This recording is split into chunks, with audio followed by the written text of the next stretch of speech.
Hello student, welcome to YouTube classes. आज हम start करने जा रहे हैं सेल सिग्नलिंग। सेल सिग्नलिंग की ये हमारी क्लास थर्ड है। इससे पहले की दो क्लास में हम सेल सिग्नलिंग क्या होती है, लिगेंड क्या होता है, रिसेप्टर क्या होता है और कॉमन कौन कौन सी सेल सिग्नलिंग चलती है जिसमें हमने डिस्कस किया था पैराक्राइन, ऑटोक्राइन सिग्नलिंग, एंडोक्राइन, ये सब के बारे में हमने डिस्कस किया था। और उम्मीद है कि आप सभी लोगों ने अच्छे से उसको रीड आउट भी किया होगा और नोट्स भी प्रिपेयर किए होंगे और साथ में अपने CSIR नेट की प्रिपरेशन भी कर रहे होंगे। तो आज हम जो शुरू करने जा रहे हैं वो है न्यूक्लियर फैमिली रिसेप्टर, जिसमें हम इसके टाइप फर्स्ट और टाइप सेकंड के बारे में डिस्कस करेंगे। लेकिन न्यूक्लियर फैमिली रिसेप्टर पढ़ने से पहले हम मोस्टली ये देखते हैं कि कौन कौन से सिग्नल मॉलिक्यूल होते हैं जो कि पार्टिसिपेट करते हैं या सिग्नलिंग करते हैं। तो सबसे पहले यहाँ पे हम बात कर रहे हैं नॉन पोलर सिग्नल मॉलिक्यूल की।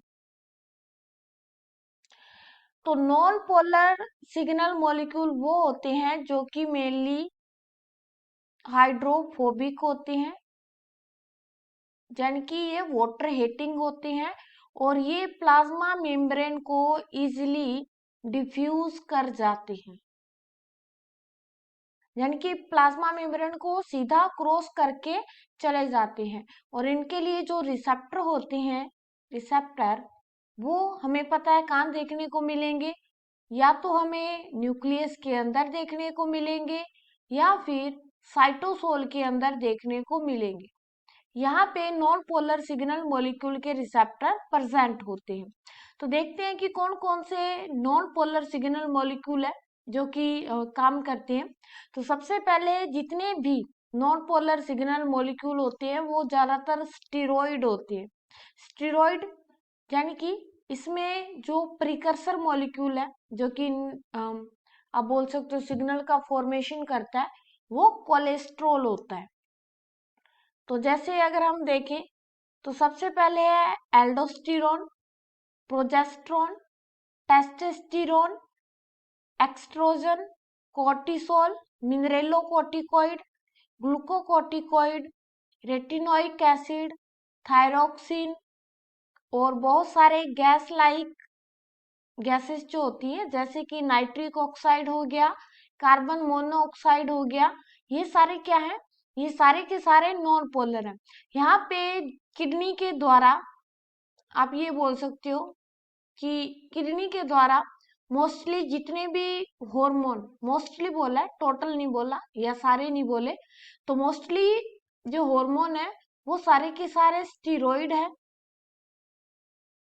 आप यहाँ देख पा रहे हो मिनरेलोकोर्टिकोइड्स, या आप ये बोल सकते हो कि किडनी के अंदर जो कोर्टेक्स रीजन है उसके जो भी हार्मोन है वो सारे के सारे स्टीरॉइड हार्मोन है। इसके साथ में यहाँ पे जितने भी सेक्स रिलेटेड हार्मोन है जैसे कि हो गया प्रोजेस्टेरोन, टेस्टोस्टेरोन, एस्ट्रोजन, ये सारे भी किस में आ रहे हैं, ये भी सारे स्टीरोइड से ही मिलके बने हैं।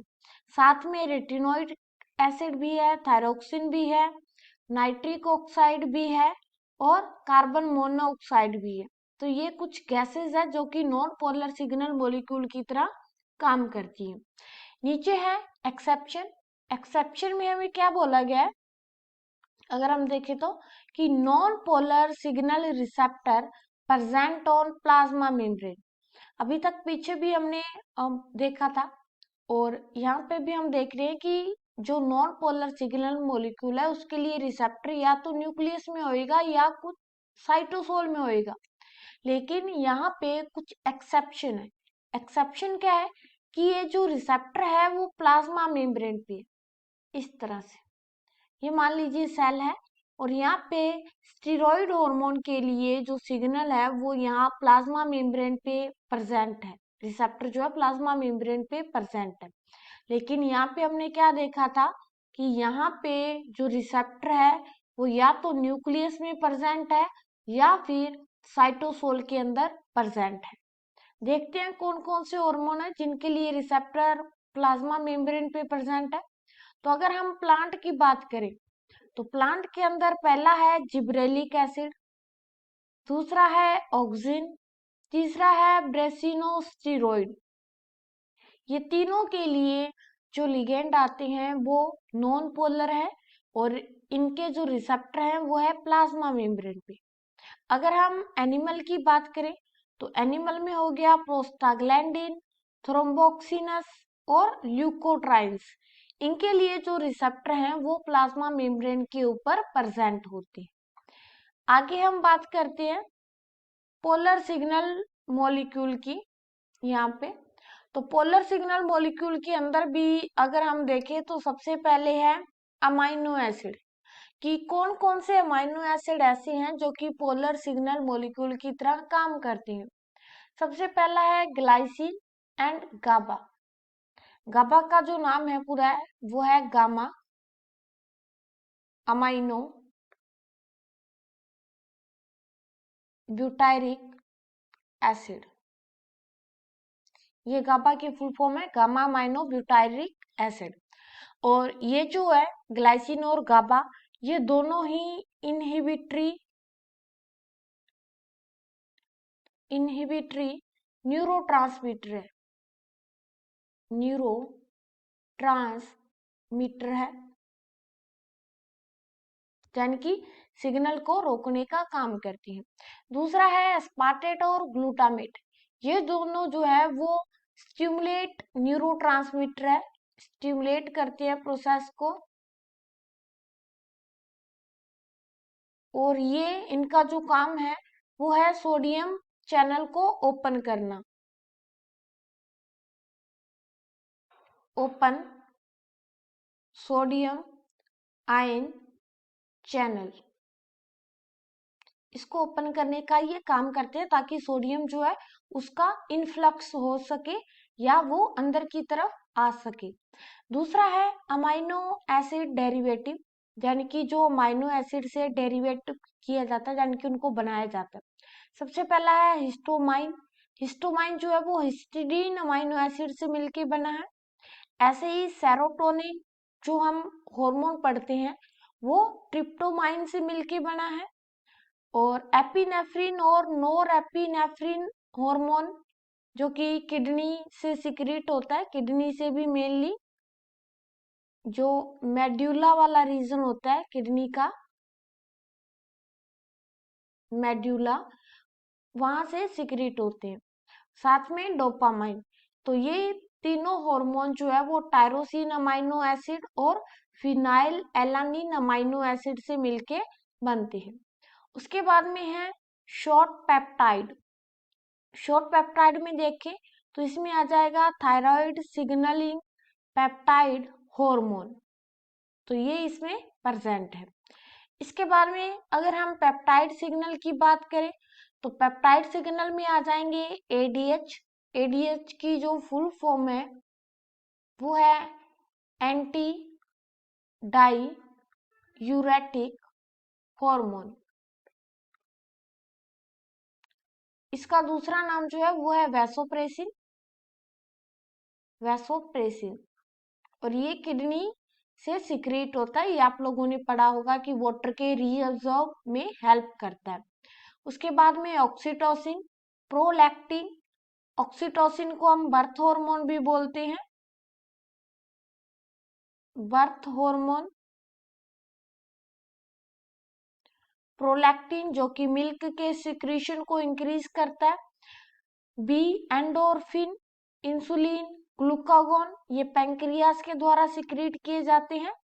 फिर है ACTH एडिनोकोर्टिकोट्रोपिक हार्मोन। फिर है luteinizing hormone, follicle stimulating hormone, growth hormone जो है जो कि पिट्यूटरी ग्लैंड के द्वारा सिक्रीट किया जाता है, वो भी पेप्टाइड सिग्नल है, लिगेंड की तरह बिहेव करता है। इसके अलावा calcitonin hormone, relaxin, erythropoietin, insulin like growth factor, रिसेक्ट और स्पेरेक्ट, ये सारे के सारे क्या है, पेप्टाइड सिग्नल है जो कि काम आते हैं। तो ये सारे पोलर है। और इसके अलावा कुछ साइटोकाइंस भी होते हैं, जैसे कि इंटरल्यूकिन टू, इंटरल्यूकिन 4, इंटरल्यूकिन 5, 6, 10, 13, 17, 22, ये सारे के सारे साइटोकाइंस हैं जो कि सिग्नल मॉलिक्यूल की तरह काम करते हैं। साथ में कुछ फैक्टर हैं जैसे कि TNF अल्फा, जिसको आप बोलते हो ट्यूमर नेक्रोसिस फैक्टर अल्फा। इन सभी के बारे में हम डिटेल से पढ़ेंगे, इनकी सिग्नलिंग पढ़ेंगे कि कैसे ये सिग्नलिंग करते हैं, कैसे सारी प्रोसेस होती है, इसके बारे में हम पढ़ेंगे। तो लगभग सारे नाम आपको वही याद हो जाएंगे। फिर भी ये लिस्ट है, इसमें से एग्जाम के अंदर बहुत सारे डायरेक्ट क्वेश्चन पूछे जाते हैं कि बताइए कौन सा पोलर है, नॉन पोलर है, या कौन सा प्लाज्मा मेम्ब्रेन को डायरेक्टली क्रॉस करेगा, कौन सा क्रॉस नहीं करेगा। तो इस तरह से ये प्रेजेंट होते हैं।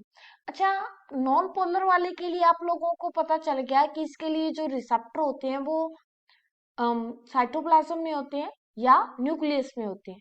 तो पोलर के लिए जो रिसेप्टर होंगे वो कहाँ होंगे? अगर पोलर सिग्नल मॉलिक्यूल है तो इसके लिए रिसेप्टर कहाँ होंगे? यहाँ प्लाज्मा मेम्ब्रेन पे। तो आप बोल सकते हो कि इसके लिए जो रिसेप्टर है वो आपको कहाँ देखने को मिलेंगे? प्लाज्मा मेम्ब्रेन के ऊपर। क्यों? क्योंकि ऐसे मॉलिक्यूल प्लाज्मा मेम्ब्रेन को डायरेक्ट डिफ्यूज नहीं कर सकते, can not diffuse plasma membrane. तो ये प्लाज्मा मेम्ब्रेन को डिफ्यूज नहीं कर सकते, तो इनके लिए रिसेप्टर जो होते हैं वो हमें प्लाज्मा मेम्ब्रेन के अंदर देखने को मिलेंगे। उसके बाद में यहाँ पे कुछ हम एक दो टॉपिक और है उसको थोड़ा सा डिस्कस करते हैं, उसके बारे में थोड़ा सा आइडिया होना चाहिए। जैसे सबसे पहले है प्राइमरी मैसेंजर। प्राइमरी मैसेंजर क्या होते हैं? उसके बाद में है सेकेंडरी मैसेंजर।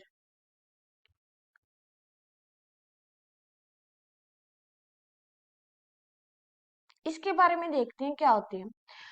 तो जस्ट सपोज कि ये वाली सेल है, एक ये वाली सेल है, दो सेल है, ये सेल का रिसेप्टर है।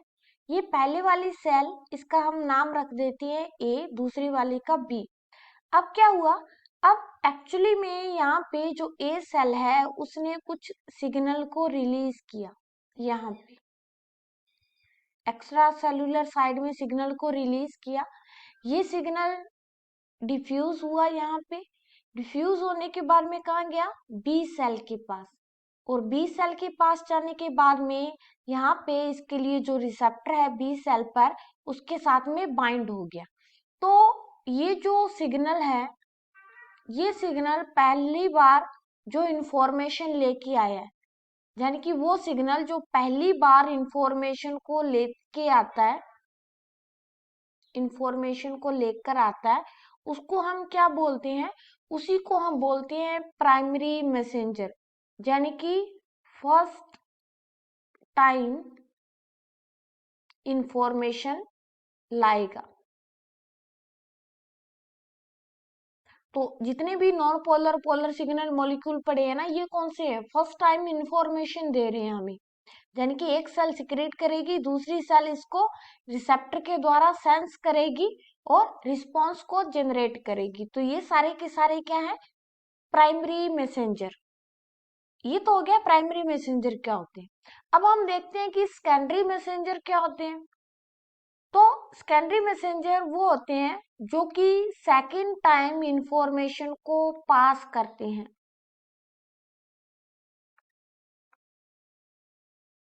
यहाँ पे जो सेकंड टाइम इंफॉर्मेशन देते हैं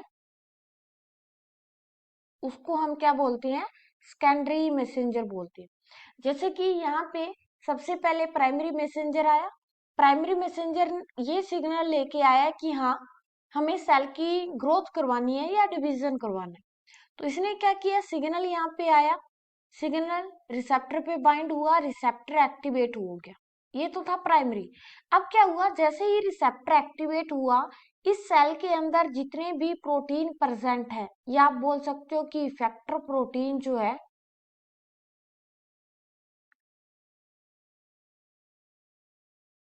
जो कि अंदर वाली साइड में फंक्शन करते हैं, वो एक्टिवेट हो जाते हैं। जैसे कि फॉर एग्जांपल ये ग्रोथ के लिए था, तो यहाँ पे बहुत सारे आप बोल सकते हो कि ग्रोथ हार्मोन, ग्रोथ फैक्टर, वो सिक्रीट होना शुरू हो जाते हैं। तो वो सारे क्या हो जाएंगे, वो सारे हो जाएंगे सेकेंड मैसेंजर।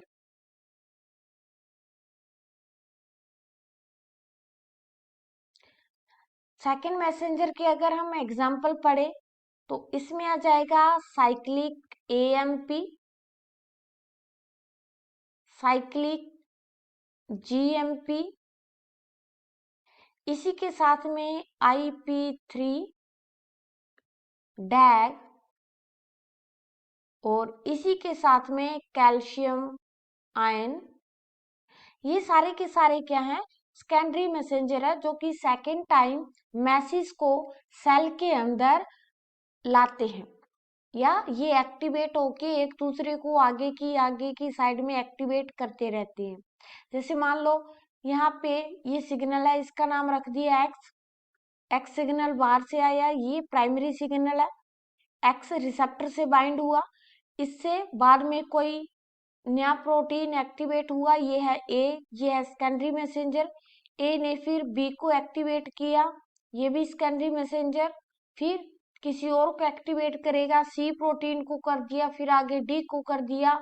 डी का काम था डिवीजन करवाना, तो इसने डिवीजन करवा दिया। तो यहाँ पे प्राइमरी मैसेंजर एक बार आता है इंफॉर्मेशन को लेके, उसके बाद में सेकेंडरी मैसेंजर होते हैं, जो कि सेल में डिफरेंट टाइप के प्रोटीन को एक्टिवेट करते जाते हैं, और जो उसका फंक्शन होता है वो उसको करने देते हैं। तो ये होते हैं primary messenger and secondary messenger. तो ये सेकेंडरी मैसेंजर के कुछ इंपॉर्टेंट एग्जाम्पल है, जो कि आपको भूलने नहीं है, क्योंकि एग्जाम में डायरेक्ट क्वेश्चन इन्हीं से ही आता है। ये जो साइक्लिक एएमपी है, साइक्लिक जीएमपी है, IP3, डैग और कैल्शियम, ये आप बहुत सारी जगह देखने को मिलेंगे आपको, और ये इम्पोर्टेंट भी है। एग्जाम में डायरेक्ट क्वेश्चन आते हैं कि इनमें से सेकेंडरी मैसेंजर कौन सा है, कौन सा प्राइमरी मैसेंजर है, इस तरीके से। उसके बाद में ये तो हमारा था सिग्नल मॉलिक्यूल, जो कि खत्म हो गया है। उसके बाद में नेक्स्ट जो हमारा टॉपिक है, वो है न्यूक्लियर रिसेप्टर प्रोटीन, या आप बोल सकते हो कि न्यूक्लियर रिसेप्टर।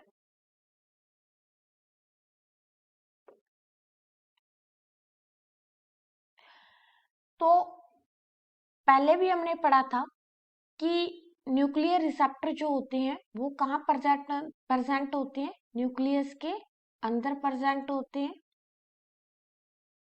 या साइटोसोल में प्रेजेंट होते हैं।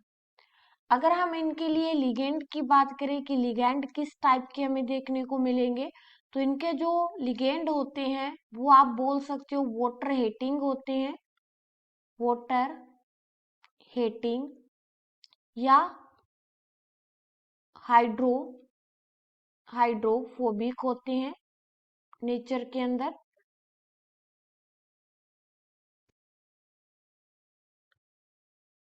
और वो प्लाज्मा मेम्ब्रेन को इजीली क्रॉस कर सकते हैं। इस तरह से प्रेजेंट होती है। लिगेंड के बारे में हम बात करते हैं। उसके बाद में आगे कि जितने भी न्यूक्लियर फैमिली के रिसेप्टर होते हैं, ऑल न्यूक्लियर फैमिली रिसेप्टर, वो सारे के सारे क्या होते हैं, ट्रांसक्रिप्शन फैक्टर होते हैं। ट्रांसक्रिप्शन ट्रांसक्रिप्शन फैक्टर होते हैं। ट्रांसक्रिप्शन आप सभी लोगों को पता होगा क्या होता है। ट्रांसक्रिप्शन का मतलब क्या होता है ट्रांसक्रिप्शन का मतलब होता है डीएनए से आरएनए का बनना। तो यहाँ पे ट्रांसक्रिप्शन फैक्टर की तरह ये सारे के सारे न्यूक्लियर फैमिली रिसेप्टर जो होते हैं वो काम करते हैं, और ये क्या करते हैं, ये स्पेसिफिक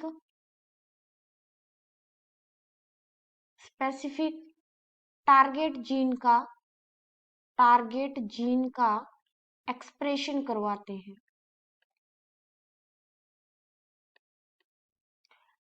जैसे अगर हम देखें तो जस्ट सपोज ये हमारी एक सेल है, इस तरीके से सेल के अंदर ये न्यूक्लियस प्रेजेंट है। तो न्यूक्लियर फैमिली रिसेप्टर कहाँ कहाँ पे आपको देखने को मिलेंगे, एक तो न्यूक्लियस के अंदर देखने को मिलेंगे, दूसरा यहाँ पे जो साइटोसोल है उसके अंदर देखने को मिलेंगे।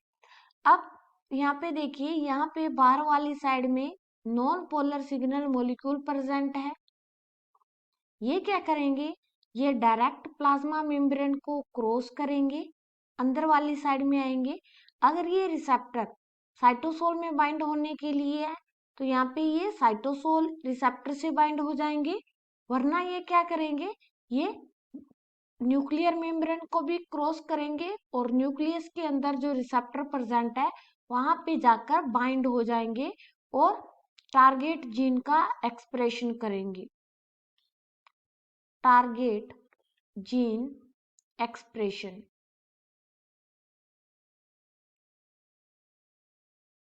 इस तरीके से। तो इस तरीके से ये फंक्शन करते हैं। अब हम पढ़ते हैं कि न्यूक्लियर फैमिली रिसेप्टर जो होते हैं उसकी स्ट्रक्चर हमें किस टाइप से देखने को मिलती है। रिसेप्टर की स्ट्रक्चर पढ़ना जरूरी है, उसके बाद में हम कैसे ये फंक्शन करते हैं उसके बारे में हम पढ़ेंगे। तो सबसे पहले हम रिसेप्टर की स्ट्रक्चर देखते हैं। रिसेप्टर, तो रिसेप्टर के अंदर हमें दो टाइप के डोमेन देखने को मिलते हैं। डोमेन जो होते हैं वो दो टाइप के होते हैं, टू टाइप। यहाँ पे देखिए हम रिसेप्टर को ऐसे बनाते हैं,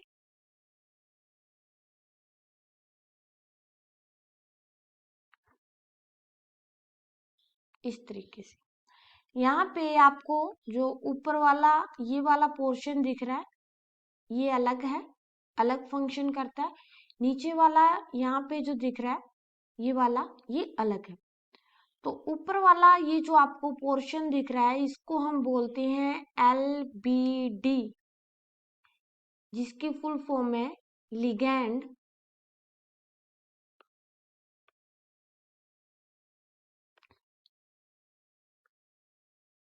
लिगैंड बाइंडिंग डोमेन। यानी कि यहाँ पे ये वाला जो पोर्शन है यहाँ पे कौन आके बाइंड होगा, सिग्नल आकर बाइंड होगा, जिसको हम लिगेंड बोल रहे हैं। तो ये वाला जो जगह है वो किसके लिए है, सिग्नल के लिए। सिग्नल आकर यहाँ पे बाइंड होगा। उसके बाद में यहाँ पे नीचे वाली साइड में ये वाला जो आपको पोर्शन दिख रहा है इसको हम बोलते हैं DBD, जिसकी फुल फॉर्म है डीएनए बाइंडिंग डोमेन। यानी कि ये वाला ऊपर वाला पोर्शन LBD लिगेंड से बाइंड होगा, नीचे वाला जो पोर्शन है वो डीएनए से बाइंड होगा। अब इसके आगे देखते हैं कि हम यहाँ पे जो DBD है उसके अंदर ऐसी कौन सी स्ट्रक्चर होती है जो कि डीएनए से जाकर बाइंड होती है। तो यहाँ पे DBD के अंदर कुछ मोटिफ पाए जाते हैं, मोटिफ प्रेजेंट होते हैं, जिनमें से एक है C4 जिंक फिंगर मोटिफ।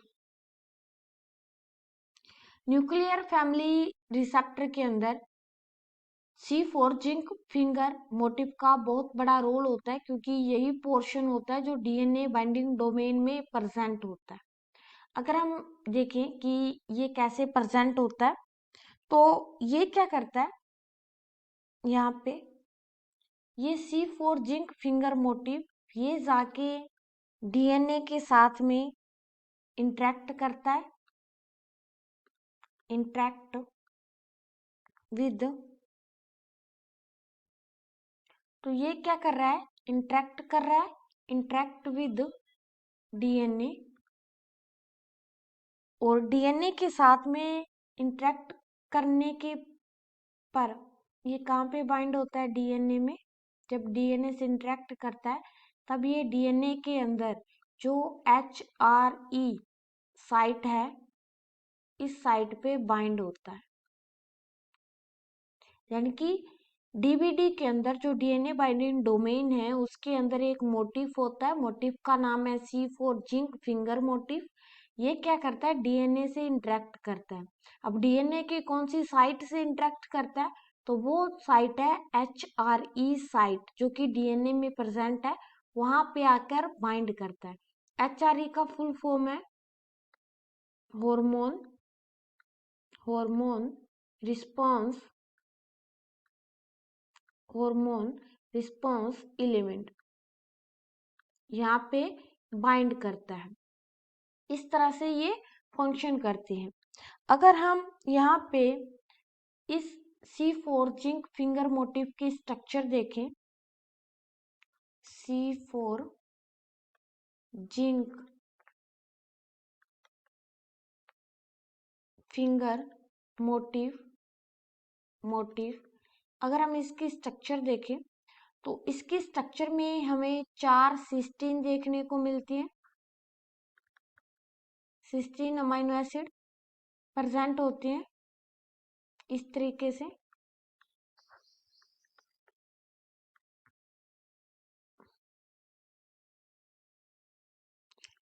और ये चारों सिस्टीन जो है वो आपस में जिंक के थ्रू कनेक्ट होते हैं। सेंटर में इनके जिंक यहाँ पे प्रेजेंट होता है, इस तरीके से ये प्रेजेंट होते हैं। तो ये जो स्ट्रक्चर है वो किसकी है, C4 जिंक फिंगर मोटिव की, जो कि यहाँ पे प्रेजेंट होता है डीएनए बाइंडिंग डोमेन में यहाँ पे। और यही किसके साथ में अट्रैक्ट करता है एक्चुअली में, डीएनए के साथ। डीएनए की कौन सी साइट पे, HRE साइट पे बाइंड करता है। यहाँ तक आप लोगों को क्लियर हो गया होगा। अगर फिर भी कुछ डाउट है तो आप कमेंट कर सकते हो, पूछ सकते हो। तो इस तरह से मान लीजिए कि ये हमारा डीएनए है, इस तरह से यहाँ पे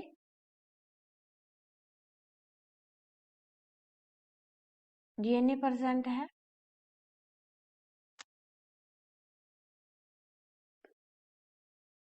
डीएनए के अंदर HRE साइट जो है वो आप यहाँ पे मान सकते हो कि यहाँ पे HRE hormone response element site present है। अब क्या होता है, अब जो रिसेप्टर है वो क्या करेगा, वो रिसेप्टर यहाँ आपके बाइंड करेगा।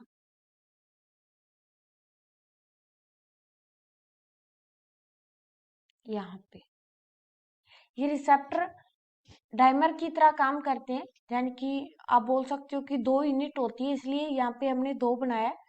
और यहाँ पे ये वाला लिगेंड बाइंडिंग डोमेन है ऊपर वाला LBD, नीचे वाला जो है वो DBD है। और DBD के अंदर यहाँ पे क्या प्रेजेंट है, C4 zinc finger motive present है जो कि फंक्शन करता है।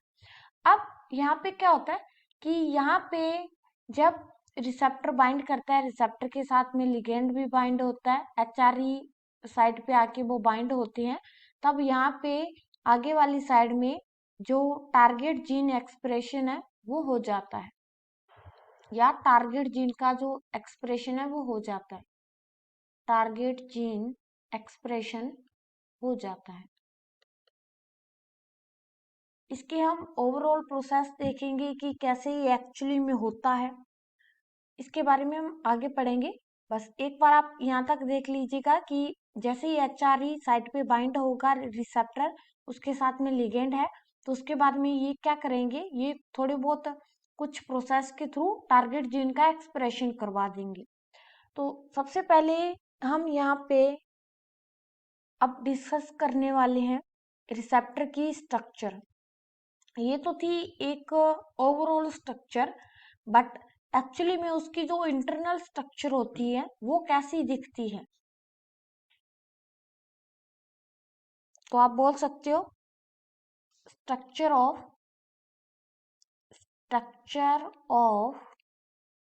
Nuclear family receptor. तो यहाँ पे ये मान लीजिए हमारा रिसेप्टर है इस तरीके से।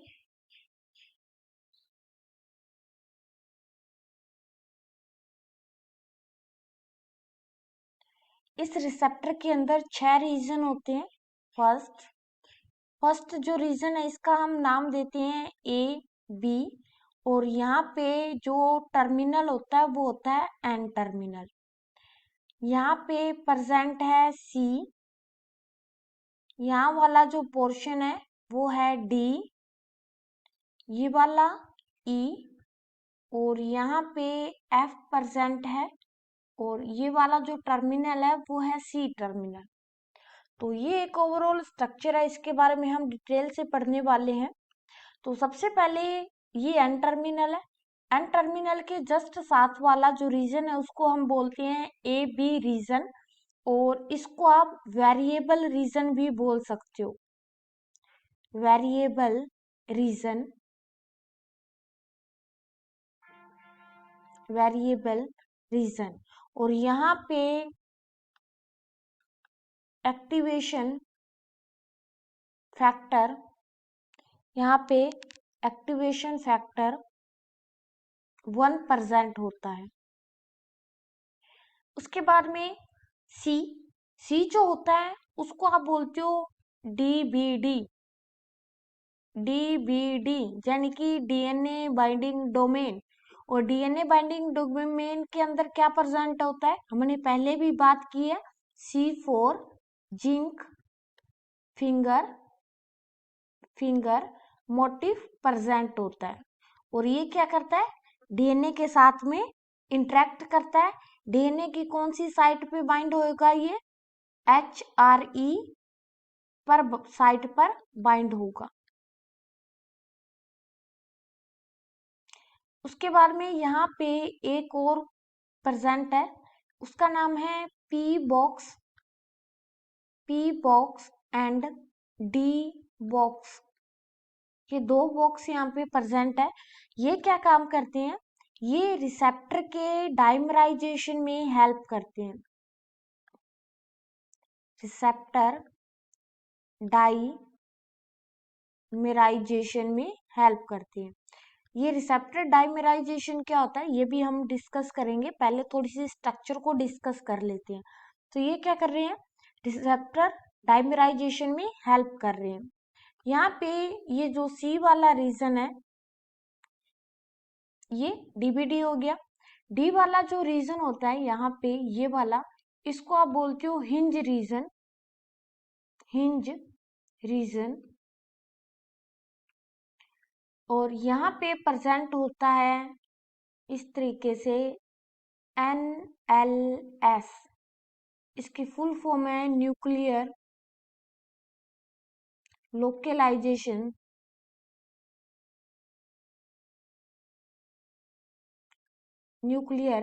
Localisation signal. इस NLS का क्या काम है वो अभी देख लो, कि जैसे हम कोई भी एग्जाम देने जाते हैं, है ना, तो कोई भी आप एग्जाम देने जाते हो तो आपके पास आपका एडमिट कार्ड होता है, और उस एडमिट कार्ड के बेस पे ही आपको स्कूल में या रूम में बैठने को दिया जाता है। अगर आपके पास एडमिट कार्ड नहीं है तो क्या वो आपको स्कूल में एंट्री देंगे, नहीं देंगे, या फिर आप बोल सकते हो कि वो आपको क्लास में ही नहीं जाने देंगे। तो वैसे ही बिल्कुल जैसे हमारे पास कोई भी एग्जाम में बैठने के लिए एडमिट कार्ड का होना जरूरी होता है, वैसे ही यहाँ पे कुछ सिग्नल सीक्वेंस होते हैं जो कि न्यूक्लियस में जाने के लिए अलग होते हैं, साइटोप्लाज्म में जाने के लिए या आप बोल सकते हो ER, Golgi, lysosome, peroxisome, mitochondria, chloroplast, इन सभी में जाने के लिए अलग अलग लोकलाइजेशन सिग्नल होते हैं, यानी कि उनका एडमिट कार्ड होता है कि उनको कहाँ जाना है। तो यहाँ पे ये वाला जो एडमिट कार्ड है वो किसके लिए है, न्यूक्लियस के लिए। तो यानी कि अब ये रिसेप्टर जो है मेनली वो उसके पास NLS साइट प्रेजेंट है। उसके बाद में यहाँ पे है ई रीजन। ई रीजन के अंदर हमें क्या क्या देखने को मिलता है, यहाँ पे ई रीजन के अंदर सबसे पहले हमें देखने को मिलेगा यहाँ पे को रिसेप्टर बाइंडिंग साइट देखने को मिलेगी। इसके साथ में यहाँ पे LBD लिगैंड बाइंडिंग साइट देखने को मिलेगी। यहाँ पे हमें देखने को मिलेगा साइट ऑफ डाइमेराइजेशन और साथ में यहाँ पे हमें देखने को मिलेगा कोएक्टिवेटर साइट।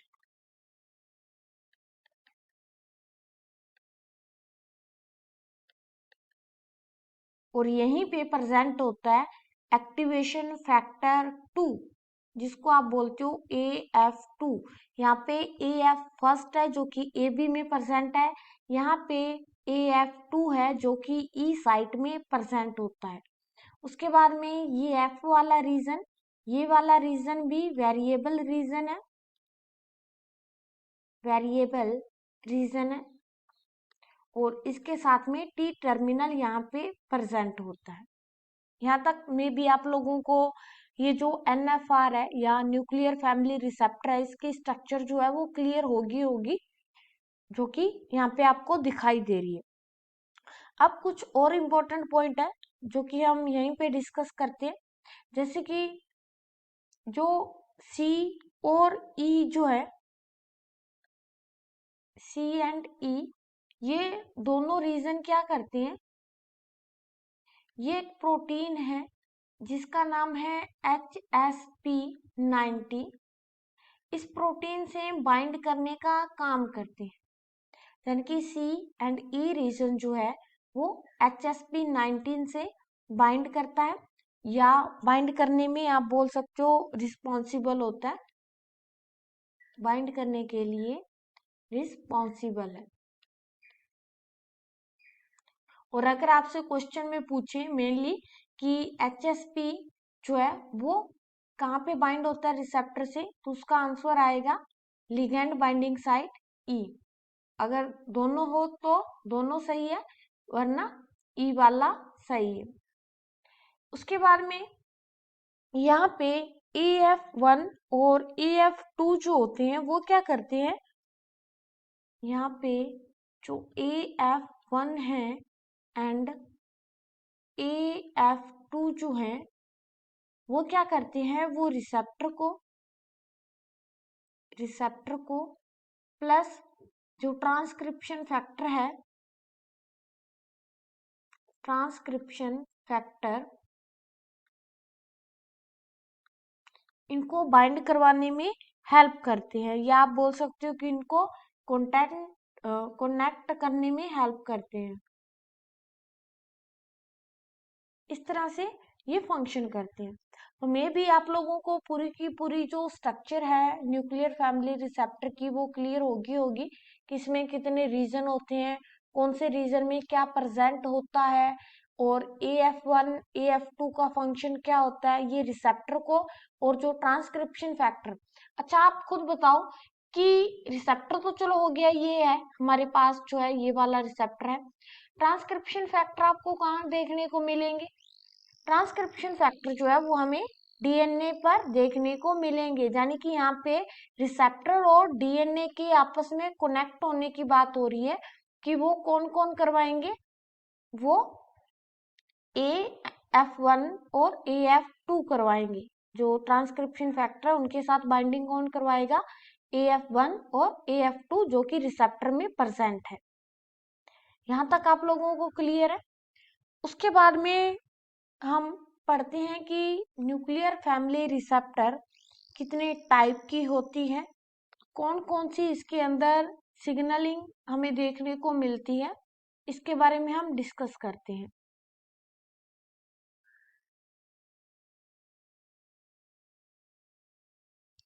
Nuclear family receptor.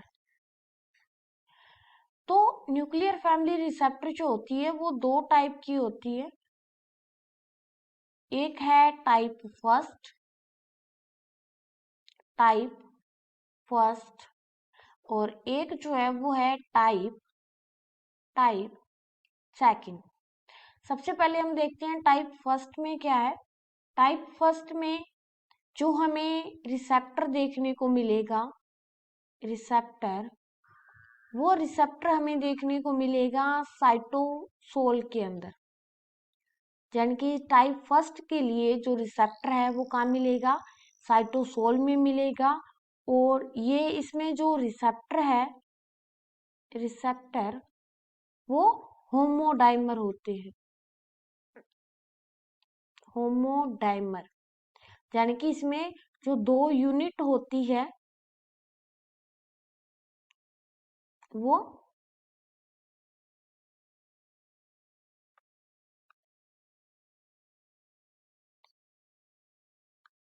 इसमें जो दो यूनिट है वो सेम है और वो दोनों मिलके क्या बना रही है, रिसेप्टर। तो रिसेप्टर कैसा है, होमोडाइमर आपको देखने को मिलेगा। उसके बाद में लिगेंड जो है वो कहाँ आएगा, फिर इसके लिए जो लिगेंड है वो कहाँ आएगा, वो आएगा साइटोसोल में। लिगेंड जो है वो आएगा साइटोसोल के अंदर, साइटोसोल में। और इसके साथ में यहाँ पे जो रिसेप्टर वो एक प्रोटीन से बाइंड रहता है। प्रोटीन का नाम है HSP90। HSP19 इसकी फुल फॉर्म जो है वो है हीट शॉक प्रोटीन। और ये एक टाइप के चैपेरोन्स है।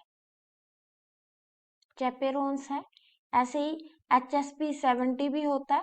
तो ये क्या करते हैं, चैपेरोन्स की तरह फंक्शन करते हैं, हीट शॉक प्रोटीन है। यानी कि ये जो है HSP19 ये रिसेप्टर को इनएक्टिव ही रखते हैं, रिसेप्टर को इनएक्टिव कर देते हैं ये। या किसी भी चीज के साथ में या मॉलिक्यूल के साथ में अटैच है तो उसको क्या करेंगे, इनएक्टिव कर देंगे, उसको उसका फंक्शन नहीं करने देंगे। ये काम करते हैं ये HSP19। अब देखें, जैसे मान लीजिए ये सेल है यहाँ पे और ये वाला न्यूक्लियस प्रेजेंट है। तो टाइप फर्स्ट में क्या होगा, रिसेप्टर यहाँ पे साइटोसोल के अंदर प्रेजेंट होंगे, यहाँ पे इस तरीके से। और ये किसके साथ में बाइंड होंगे, ये बाइंड होंगे, आप बोल सकते हो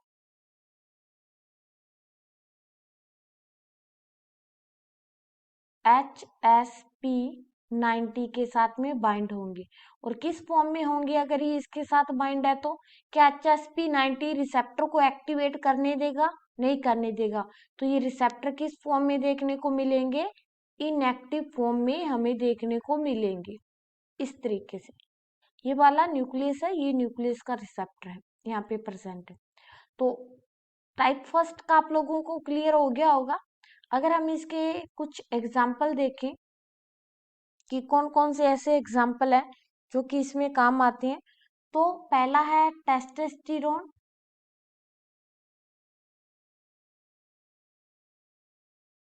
सेकंड इज एस्ट्रोजन, ग्लूकोकोर्टिकोइड,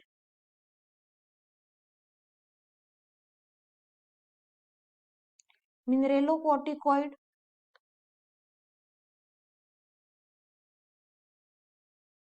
मिनरेलोकोर्टिकोइड। और बाकी के जो भी हार्मोन है, सारे नहीं लेकिन बाकी के जितने भी किडनी के द्वारा सीक्रेट किए जाते हैं वो सारे हार्मोन यहीं पे आएंगे टाइप 1 के अंदर। उसके बाद में ये तो हो गया टाइप 1। उसके बाद में हम देखते हैं कि टाइप 2 क्या होता है।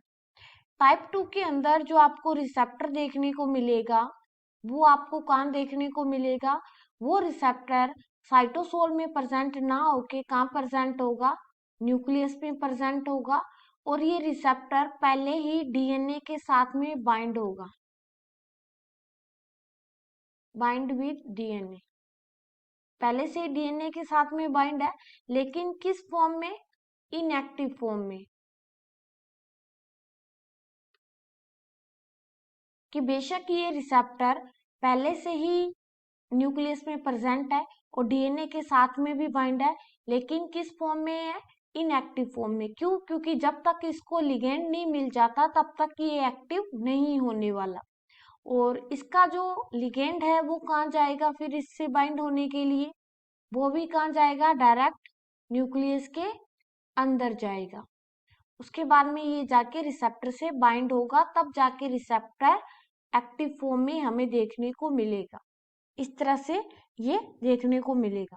तो आप बोल सकते हो कि रिसेप्टर डीएनए में बाइंड होता है, और या डीएनए के अंदर भी कौन सी साइट है जहाँ पे बाइंड होएगा। तो डीएनए के अंदर हमने एक ही साइट पढ़ी है अभी तक, HRE site, hormone response element site. यहाँ पे रिसेप्टर पहले से ही बाइंड है, लेकिन वो इनएक्टिव है, काम नहीं कर सकता। हम यहाँ पे देख लेते हैं। मान लीजिए ये हमारी सेल है, सेल के अंदर हम ये बड़ा वाला न्यूक्लियस बनाने वाले हैं। ये रहा हमारा न्यूक्लियस, ये साइटोप्लाज्म वाला टाइप फर्स्ट, एंड यहाँ पे प्रेजेंट है डीएनए। यहाँ पे ये रहा डीएनए, और डीएनए के अंदर यहाँ पे प्रेजेंट है HRE साइट डीएनए के ऊपर। अब रिसेप्टर भी इसी साइट पे बाइंड होगा, तो रिसेप्टर कहाँ बाइंड हो रहा है, यहाँ पे HRE साइट पे आके बाइंड हो रहा है, ये रहा। और यहाँ पे ये वाला LBD लिगेंड बाइंडिंग डोमेन,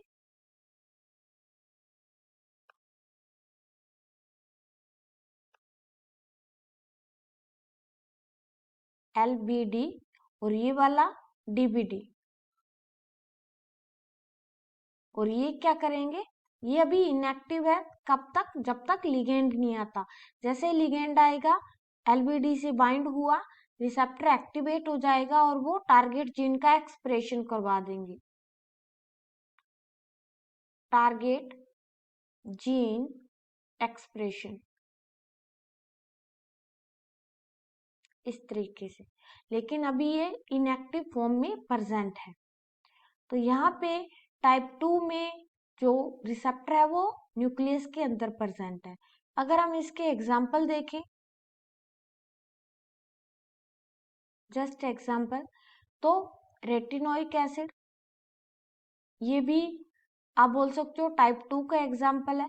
इसके अलावा T3, T4 जिसको आप थायरोक्सिन बोलते हो, और इसके साथ में T3, T4 साथ में विटामिन डी, इनके जो रिसेप्टर होते हैं वो साइटोसोल में ना होकर कहाँ देखने को मिलेंगे, हमें न्यूक्लियस के अंदर देखने को मिलेंगे, न्यूक्लियस के अंदर प्रेजेंट होते हैं। तो यहाँ तक आप लोगों को उम्मीद है कि क्लियर हो गया होगा कि न्यूक्लियर फैमिली रिसेप्टर जो होते हैं वो कौन कौन से होते हैं। टाइप 1, टाइप 2 टाइप के होते हैं। टाइप 1 के अंदर जो रिसेप्टर है वो साइटोसोल में प्रेजेंट है। टाइप 2 के लिए जो रिसेप्टर है वो न्यूक्लियस में प्रेजेंट है, और वो पहले से ही डीएनए के साथ में बाइंड होता है, लेकिन इनएक्टिव फॉर्म में होता है। और उसके बाद में हमने यहाँ पे इन दोनों के बीच में डिफरेंस को डिस्कस किया। तो उम्मीद है कि आपको आज जितना भी पढ़ा है उतना आपको क्लियर होगा। आप रिवीजन भी पर्टिकुलर कर रहे होंगे डे बाय डे, और इसी के साथ में आप अपने CSIR नेट की प्रिपरेशन भी कर रहे होंगे। तो जितना भी आप पढ़ो वो अच्छे से पढ़ो। यूं नहीं है कि आप ज्यादा मैटर पढ़ने के चक्कर में चीजों को अच्छे से समझ नहीं रहे हो, लर्न नहीं कर रहे हो। तो जो भी पढ़ो आप अच्छे से पढ़ो। Thank you.